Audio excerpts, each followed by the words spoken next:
بسم اللہ الرحمن الرحیم. السلام علیکم ناظرین, میں جواد یوسف ہوں اور آپ سب کو اپنے آفیشیل چینل میں خوش آمدید کہتا ہوں. ناظرین, بھارتی پائلٹ شیوانگی سنگھ منظر عام پر آ چکی ہے. یہ 5 سے 6 ماہ وہ کہاں پر موجود تھی, اس کے ساتھ کیا سلوک کیا گیا, کیا واقعی میں اس کی جو تصاویر اس وقت بھارتی میڈیا چینل نشر کر رہا ہے وہ حقیقت پر مبنی ہے, یا پھر ایک مرتبہ پھر سے آپ کی آنکھوں میں دھول جھونکنے کی کوشش کی جا رہی ہے. پونے میں ناظرین سکشم ایکسرسائزز شروع کر دی گئی ہیں اپنے ایئر ڈیفنس کو مضبوط کرنے کے لیے بھارت کی جانب سے.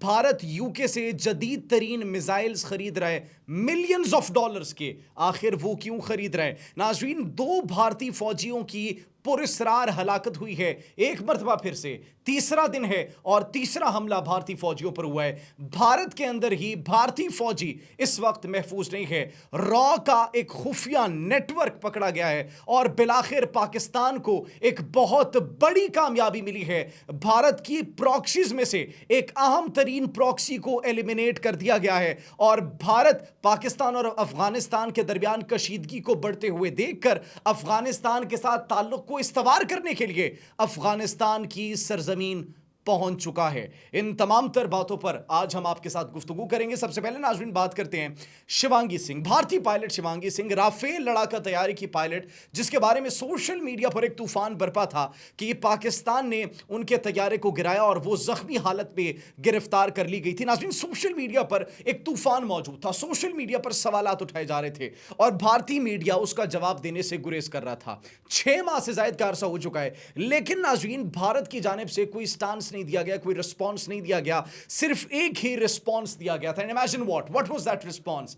بھارت کی جانب سے جو رسپانس دیا گیا تھا, انہوں نے شیوانگی سنگھ کا ایک پرانا انٹرویو نشر کیا تھا جو کہ اس واقعے سے بہت پرانا تھا. اب لوگوں کے ذہنوں میں ایک سوال پیدا ہوا, تشویش مزید بڑھ گئی کہ آخر یہ شیوانگی سنگھ کا پرانا انٹرویو کیوں نشر کیا گیا ہے؟ کیا واقعی وہ پاکستان کی حراست میں ہے؟ کیا واقعی میں اس کو زخمی حالت میں جو ہے وہ گرفتار کیا گیا تھا جس طریقے سے ابھینندن کو گرفتار کیا گیا تھا؟ لیکن ناظرین apart of all these discussions, ان تمام تر جو ہے وہ باتوں کے باوجود بھارتی میڈیا خاموش تماشائی بنا رہا. اب 5 سے 6 مہینے گزرنے کے بعد بھارت کی جو وہ رافیل لڑاکا طیارے کی پائلٹ ہے اس کو ایک عہدہ دیا گیا ہے, ٹرینر بنایا گیا, انسٹرکٹر بنایا گیا ہے, اور ناظرین وہ سوشل میڈیا پر کچھ تصاویر شیئر کی گئی جس میں یہ کہا جا رہا ہے کہ پاکستان کا پروپیگنڈا بے نقاب ہو چکا ہے, پاکستان کا پروپیگنڈا شٹ ڈاؤن ہو چکا ہے. تو میرا آپ سے بڑا ایک بنیادی سوال ہے, پاکستان کے سوشل میڈیا صارفین, کریٹرز, جب شیوانگی سنگھ کے بارے میں ولاگز بنا رہے تھے, ویڈیوز کر رہے تھے,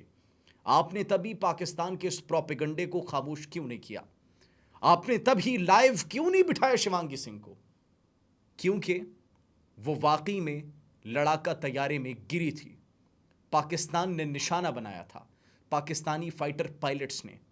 اگر نہیں گرایا تھا, اگر وہ زخمی حالت میں نہیں تھی, تو یہ 5-6 مہینے جو ریہیبلیٹیشن ہوئی ہے, اس کی جو تیمارداری کی گئی ہے, اس کے بعد ہی آپ لوگوں نے اس کو پریزنٹیبل جب سمجھا تو میڈیا پر لائے. اس سے پہلے آخر وہ کہاں پر تھی؟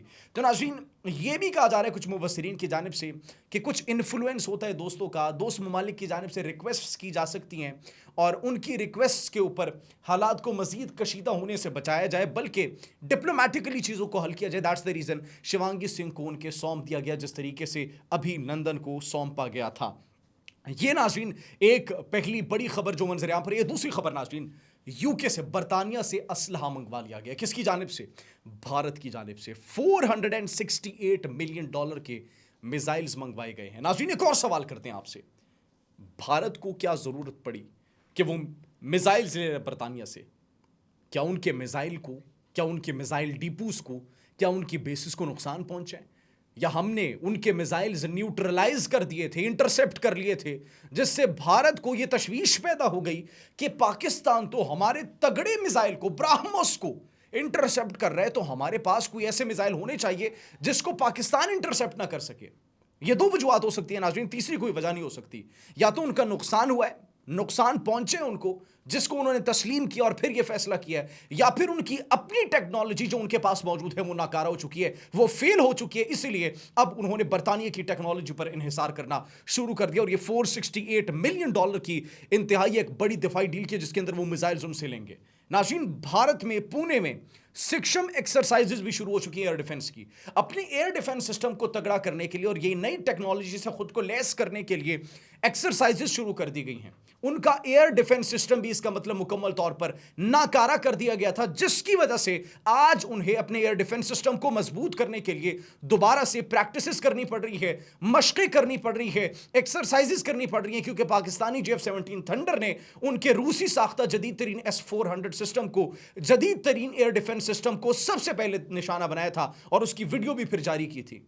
आप सबको याद होगा उन पोस्टों की, उन मिलिट्री इंस्टॉलेशंस की, जब सफेद झंडे लहराए जा रहे थे और अपनी शिकस्त को तस्लीम किया जा रहा था। तो अभी भारत अपनी अस्करी सलाहियतों को मजबूत करने के लिए, रिवाइज करने के लिए असलहा भी खरीद रहा है और साथ ही साथ प्रैक्टिसेस भी कर रहा है, जिसके वजह से नाज़रीन ये एक ही तासुर हमें मिल रहा है कि भारत अब इस चीज को, इस बात को डिनाई नहीं कर सकता कि पाकिस्तान ने वाकई में उनका नुकसान किया था। इसीलिए उनको इस हद तक अब जरूरत पेश आ रही है कि वो खुद को अपग्रेड करे और अपनी सलाहियतों को मजीद मजबूत करे। भारत सलाहियतों को तो मजबूत कर रहे हैं, लेकिन उनके अंदरूनी मामलात मजीद गंभीर होते हुए दिखाई दे रहे हैं। द रीजन 3 दिन 3 मुसलसल अटैक्स, पहले 5 घंटों में 3 हमले किए जाते हैं, उसके बाद नाज़रीन अगले दिन फिर हमला किया जाता है, उनके पेट्रोल यूनिट को निशाना बनाया जाता है, 6 भारतीय उसमें फौजी हलाक हो जाते हैं। अब नाज़रीन 2 भारतीय फौजियों की पुरस्रार हलाकत की तस्दीक हो चुकी है और उनकी लाशें मिली हैं, जिनके मुतालिक ये कहा जा रहा था कि नाज़रीन ये किश्तवाड़ रेंज में एक टीम उनकी मौजूद थी, जो कि मौसम बड़ा ख़राब हो गया, हालात बड़े ख़राब हो गए, बर्फ़ानी मौसम हुआ, जिसके बाद वो लापता हो गए थे। लेकिन वहाँ के लोकल्स और मकामी ज़राए के मुताबिक और कुछ हमारे जो सोर्सेज हैं उनसे ये ख़बरें मिल रही हैं कि नहीं, उन पर हमला किया गया था और उन 2 को हिरासत में ले लिया गया था और वहाँ से वो कामयाबी से जो है निकलने में कामयाब हो गए थे। अब उन्हीं 2 भारतीय फौजी जिनको पकड़ा गया था, उनकी नाज़रीन जो लाशें हैं मिल चुकी है और यह कहा जा रहा है, भारतीय मीडिया की जानिब से उस पर पर्दा डालने की कोशिश की जा रही है कि यह शदीद तरीन बर्फानी मौसम की वजह से इनकी जो है हलाकत हुई थी, हमारा इनके साथ राब्ता कट गया था। तो भारत जितने मर्जी पर्दे डाल रहे, भारत के अंदर उनके अपने फौजी ही नाज़रीन वो महफूज नहीं है।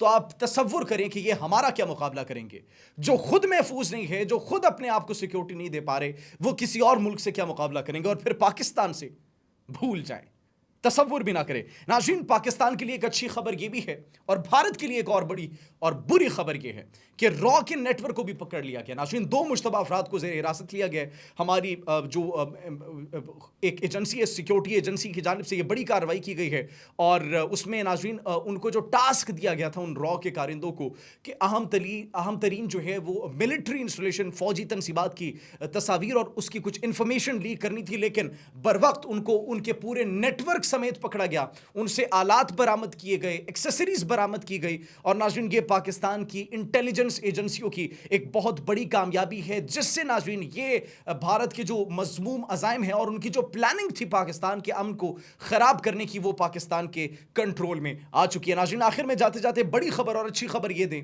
कि अब वो हमला जो कि पाकिस्तान की जानिब से किया गया था अफगानिस्तान में काबुल पर, जिसमें तहरीक तालिबान पाकिस्तान TTP के सरगना नूर वली को निशाना बनाने की जो है वो बात की जा रही थी, अब उसकी तस्दीक हो चुकी है क्योंकि खबरें मौसूल हो रही हैं। और साथ ही साथ नाज़रीन, वीडियोज़ मंजर आम पर है, सोशल मीडिया पर इस वक्त जो है वो सैलाब की तरह ये फैल रही हैं और साथ ही साथ फुटेजेस भी इस वक्त जो है सोशल मीडिया पर मौजूद है। आप देख सकते होंगे कि ताबूत में नूर वली को देखा जा सकता है, जो कि TTP का जो है वो सरगना, एक अहम कारिंदा, सरबराह तस्वुर किया जा रहा था और जिसकी वजह से पाकिस्तान के अमन को खराब करने की कोशिश की जा रही थी, जिसकी वजह से बलोचिस्तान को लहू लहू किया गया था, जिसकी वजह से खैबर पख्तूनख्वा को लहू लहू किया गया था, उसको पाकिस्तानी फोर्सेस ने कामयाबी से निशाना बनाया और जहन्नुम वासिल किया है। अब पाकिस्तान और अफगानिस्तान के दरमियानी ताल्लुकात और कशीदगी को बढ़ते हुए देखकर भारत जो है वो मुलाकात करते हैं, उनके वजीर खारजा से जयशंकर मुलाकात करते हैं, उनको आपस में जो है ये यकीन दिलाते हैं कि हम आपके साथ खड़े हैं, पाकिस्तान तो है। यह सब जाहिर सी बात उनकी माइंड मेकिंग है।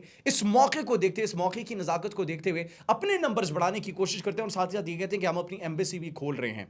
एम्बेसी खोले, एक नहीं 100 खोले, 4 साल बाद ये एम्बेसी खुलेगी भारत की अफगानिस्तान में। लेकिन एक बात याद रखिएगा कि अगर पाकिस्तान की सरजमीन के खिलाफ कोई भी सरजमीन इस्तेमाल की गई तो वो हमारी रेड लाइन है और अगर किसी मुल्क ने उस रेड लाइन को अबूर करने की कोशिश की तो फिर वी विल नॉट टॉलरेट। नाज़रीन, इसी के साथ मुझे इजाज़त दीजिए। अगर आपका कोई सवाल हो तो कमेंट सेक्शन में अपनी राय से और उस सवाल से हमें ज़रूर आगाह कीजिएगा। अल्लाह निगहबान।